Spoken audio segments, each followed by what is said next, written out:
నమస్తే అండి, నేను రజా. నారా లోకేష్ గారు ఇంతకాలం ఆయన అవమానించినటువంటి వ్యక్తులు కూడా ఆయన్ని పొగిడే స్థాయికి ఎదిగినాడు, గౌరవించే స్థాయికి ఎదిగినాడు. ప్రత్యర్థుల మీద వెండటా పాలిటిక్స్ చేయకుండా రెడ్ బుక్ రాజ్యాంగం అని చెప్పినప్పటికీ కూడా అలాంటివి వీలైనంత వరకు దూరం పెట్టి నిజంగా ఆయన రెడ్ బుక్ రాజ్యాంగం అమలు చేస్తే ఒక రోజారెడ్డి మాట్లాడదు, ఒక అంబటి రాంబాబు మాట్లాడు, ఒక గుడివాడ అమర్నాథ్ మాట్లాడు, వీళ్ళందరినీ పక్కన పెడదాం. అసలు జగన్మోహన్ రెడ్డి గారే మాట్లాడినటువంటి స్టేజ్ ఉండేది. ఎందుకంటారా, ఏకంగా నారా చంద్రబాబు నాయుడు గారు అంటే నారా లోకేష్ గారి తండ్రి గారిని జైల్లో పెట్టించిన చరిత్ర ఆంధ్ర రాష్ట్ర మాజీ ముఖ్యమంత్రి వైఎస్ జగన్మోహన్ రెడ్డి గారిది. అతను రెడ్ బుక్ రాజ్యాంగాన్ని కీలకంగా ఇంప్లిమెంట్ చేయాలనుకుంటే జగన్మోహన్ రెడ్డి అనే వ్యక్తి ఈ రోజున బయట ఉండేవాడు కాదు, బయట తిరిగేటటువంటి పరిస్థితులు కూడా ఉండేవి కాదని రాజకీయ విశ్లేషకులు కూడా మాట్లాడుతున్న మాట.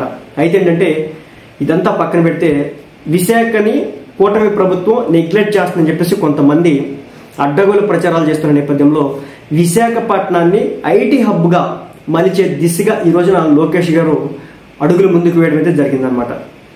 ఏపీలో విశాఖలో జరిగినటువంటి యోగాంధ్ర కార్యక్రమంపై నారా లోకేష్ గారు తాజాగా స్పందించారు.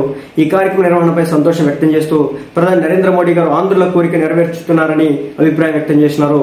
యోగాంధ్ర విజయవంతంగా నిర్వహించడంతో మాకు గురుతర బాధ్యత నెరవేరిందన్నారు. ఈ కార్యక్రమం ద్వారా 2 గిన్నిస్ వరల్డ్ రికార్డు నెలకొల్పామని చెప్పారు. యోగాంధ్ర కార్యక్రమం ఆంధ్ర రాష్ట్రానికి అట్రాక్షన్ అని చెప్పినారు. ఇక ఇప్పుడు ఆయన తీసుకొచ్చినటువంటి విషయానికి వస్తే కనుక యోగాంధ్ర కార్యక్రమం గురించి పక్కన పెడితే అన్ని ప్రాంతాలకు అభివృద్ధిని వికేంద్రీకరిస్తాం, దక్షిణ భారతదేశంలో ఉన్నటువంటి ఉన్నతమైన ఐటీ హబ్గా విశాఖను తీర్చిదిద్దామని మంత్రి లోకేష్ గారు తెలియజేశారు. విశాఖలో 5 లక్షల ఐటీ ఉద్యోగాలు తీసుకురావడం లక్ష్యంగా పెట్టుకున్నామని, ఐటీని ప్రోత్సహించాలంటే మెరుగైన సదుపాయాలు అందించాల్సిన అవసరం ఉందని ఆయన చెప్పారు. 99 పైసలకి ఎకరా భూమి ఇవ్వడం వల్ల టీసీఎస్, కాగ్నిజెంట్ వంటి సంస్థలు రాష్ట్రంలోకి వచ్చాయని మంత్రి లోకేష్ చెప్పడం జరిగింది.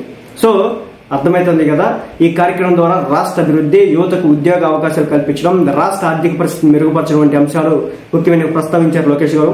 మా ప్రభుత్వం ప్రజల సంక్షేమానికి కట్టుబడి ఉంది, యువతకు మంచి అవకాశాలు కల్పిస్తాం, రాష్ట్ర అభివృద్ధికి దోహదపడతాం. ఈ విధంగా యోగాంధ్ర కార్యక్రమం ఆంధ్ర రాష్ట్రానికి ఒక కొత్త దిశను చూపిస్తోంది. ప్రజల చైతన్యం, ప్రభుత్వ చర్యలు, ప్రైవేట్ రంగ సహకారం కలిసినప్పుడు రాష్ట్ర అభివృద్ధి పదంలో ముందుకు సాగిపోతుందని నారా లోకేష్ గారు చెప్పినారు. మొత్తానికి మన టీసీఎస్ తీసుకొచ్చినారు, ఇప్పుడు కాగ్నిజెంట్ తీసుకొచ్చినారు. దాదాపు 1500కు పైగా కోట్లతో కాగ్నిజెంట్ అనేది 8000 ఉద్యోగాలు కల్పించే విధంగా వైజాగ్లో ఇప్పుడు అడుగులు ముందుకు వేయడం అయితే జరుగుతోంది.